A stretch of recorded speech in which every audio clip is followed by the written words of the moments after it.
৩ বছর আগে চট্টগ্রামের পাহাড়তলীতে ১০ বছরের শিশু আবিদা সুলতানা আয়নীকে ধর্ষণ চেষ্টার পর হত্যা ও মরদেহ গুমের বহুল আলোচিত মামলার রায় দিয়েছেন আদালত। একমাত্র আসামি সবজি বিক্রেতা মোহাম্মদ রুবেলকে মৃত্যুদণ্ড দেয়া হয়েছে।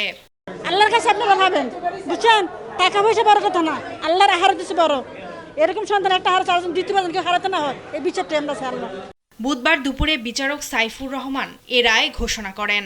সিসিটিভি ফুটেজ, ডিএনএ রিপোর্ট, আসামির স্বীকারোক্তিমূলক জবানবন্দির ভিত্তিতে আদালত সর্বোচ্চ শাস্তি মৃত্যুদণ্ডের আদেশ দেন। শেষ পর্যন্ত আজকে 3.5 বছরের চেষ্টায় আমরা এই মামলাটা করেছি। সত্যটা উদ্ঘাটন হয়েছে, 24 জন আসামির 24 জন সাক্ষীর সাক্ষ্য গ্রহণ হয়েছে এবং সর্বশেষে এটা পরিপূর্ণরূপে প্রমাণ হয়েছে যে একমাত্র আসামি রুবেল এই ঘটনার জন্য দায়ী। এদিকে চুয়াডাঙ্গার জীবননগরের স্কুলছাত্রী মরিয়মকে ধর্ষণ ও হত্যার একমাত্র আসামি আবুল হোসেন ফটিককে মৃত্যুদণ্ড এবং 2 লাখ টাকা জরিমানা করেছেন আদালত। সোমবার সকালে চুয়াডাঙ্গার নারী ও শিশু নির্যাতন দমন ট্রাইব্যুনালের বিচারক মোহাম্মদ মোতাদির আলম এ রায় ঘোষণা করেন। 31 জনের সাক্ষ্য গ্রহণ শেষে আদালত এ রায় ঘোষণা করেন।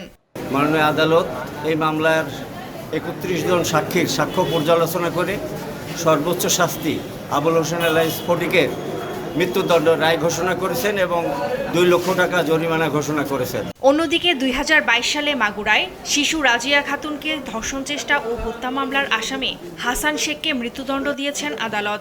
আজকে রায় পেলাম, ওর মৃত্যুদণ্ড ফাঁসি হবে। আমি মা হয়ে এতে খুব সন্তুষ্ট হয়েছি। এই রায় যেন কার্যকর হয়। ফারজানা আফরোজ টুম্পা, নিউজ ডেস্ক, দেশ টিভি।